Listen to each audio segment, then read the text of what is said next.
Good morning, my Real News Media TV family. Thank you so much for tuning in this morning, and I'm wishing for everyone a wonderful and a productive day.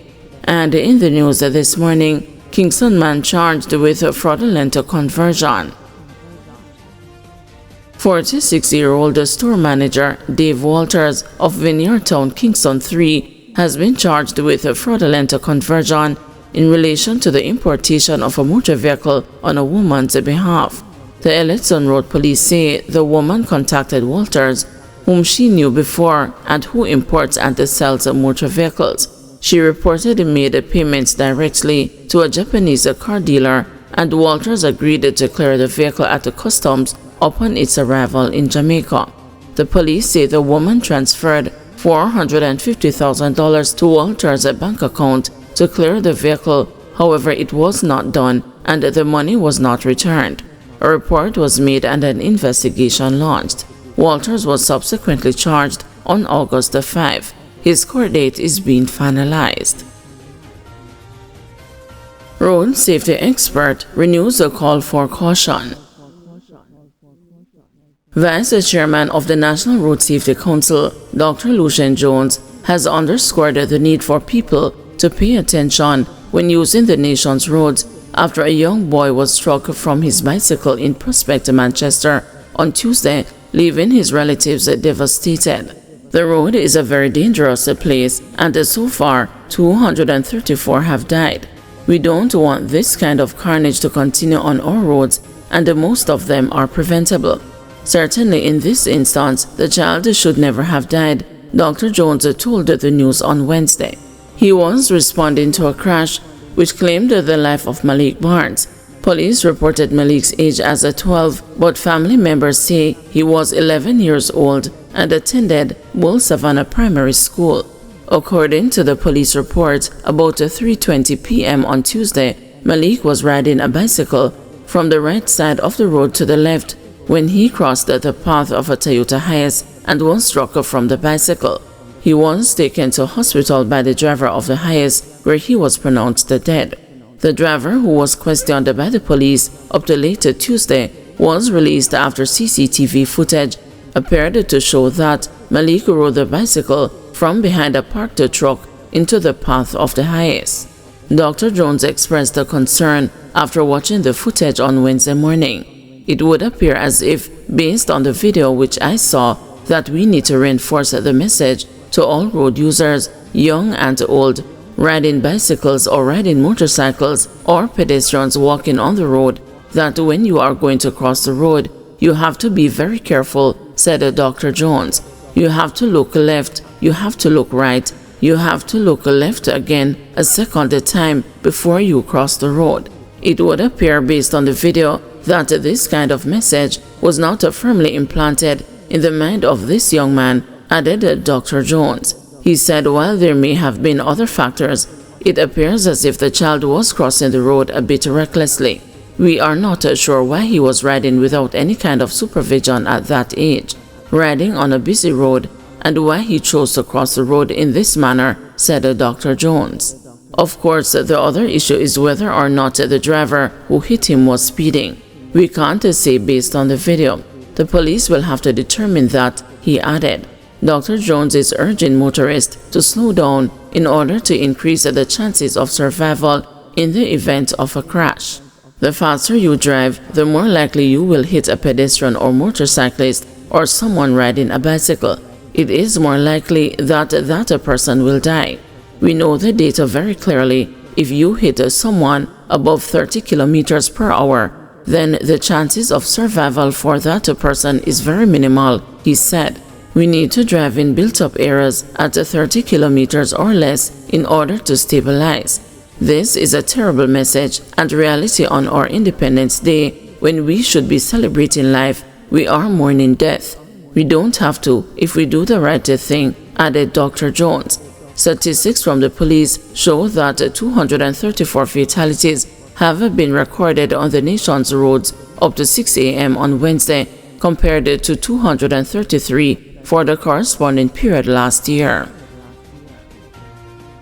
PNP says a shooting incident in Kingston Central was not politically motivated.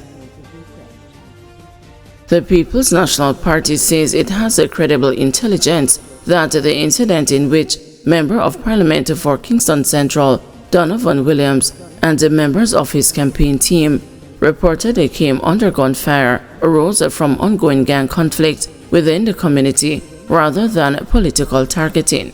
In a release to the media on Wednesday evening, the PNP said it is relieved that no one was injured and stated that violence of any kind has no place in national life, especially during a period of political activity.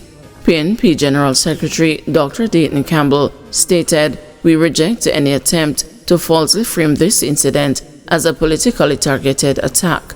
Based on credible intelligence, this was an eruption of ongoing gang-related violence.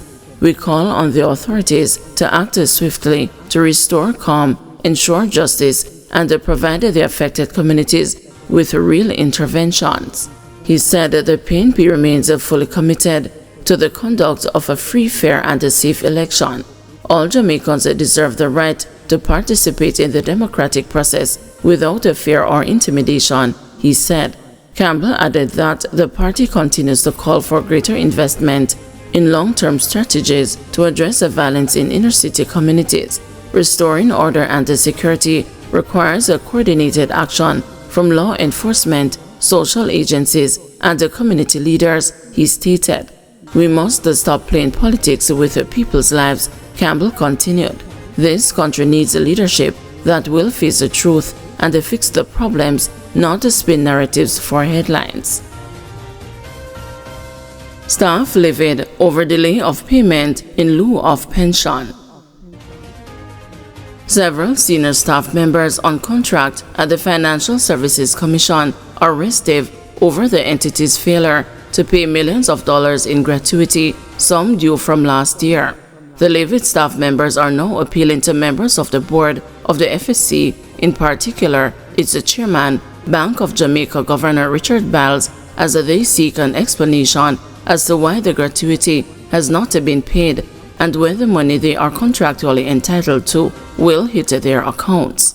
They are also questioning the irony of the FSC as the regulator of pension schemes among other industries and the promoter of financial inclusion, having a third of its staff complement on contract and withholding that benefit or entitlement in what seems to be an arbitrary manner.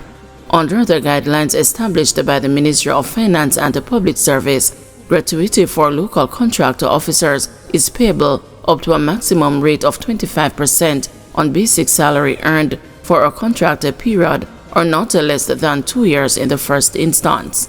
However, subject to the terms of the contract and the availability of funds, gratuity may be paid annually after the first 2 years of continuous contracted service, provided that any subsequent contracts are a minimum of 2 years in duration. According to the news source, the practice of the FSC over several years has been that the gratuity is paid annually. However, recently, there have been several changes in the administrative affairs of the entity and how performance appraisals are completed and approved. The sources say, over the years, an assessment score above 65% on an appraisal would be considered a satisfactory performance and would automatically trigger gratuity payments at the FSC. But industrial relations experts have argued that there is no formal rule on an appraisal score for the payment of gratuity, as heads of public sector entities would wield too much power by keeping appraisals below that threshold to not pay money which is legally due to the employees who are not members of the company's pension scheme. The news was told that previously many of the appraisals for senior staff of the FSC saw people earning scores of between 75 and 90%, but there have been indications that there are concerns about the conduct of those appraisals, resulting in an effort for them to be more in line with the new thinking of the concept of the performance of the FSC. Questions are also being asked if the delay in the gratuity payments is linked to the recent hike in the basic salaries of FSC staff members. The basic salaries were increased by approximately 50% based on a decision of the Finance Ministry to remove the allowances paid to them and to reclassify the post as part of the Public Sector Modernization Program, which restructured the salary system of government employees. According to sources, FSC employees are owed approximately $100 million in gratuity. It cannot be fair that the FSC has held on to the money which is due to staff, and if and when it is paid, the staff will get no compensation or interest based on the delay, and the FSC, which is facing financial challenges of its own, gets to keep any interest earned on the money during the time when it should have been paid, charged one source. In more than 20 years of operation, the FSC has never reneged on its financial obligations, but under this current arrangement, we also have suppliers who are facing delays to get pay, added the source. Guys, thanks for watching. Please join us this afternoon at 2 p.m. for another news update.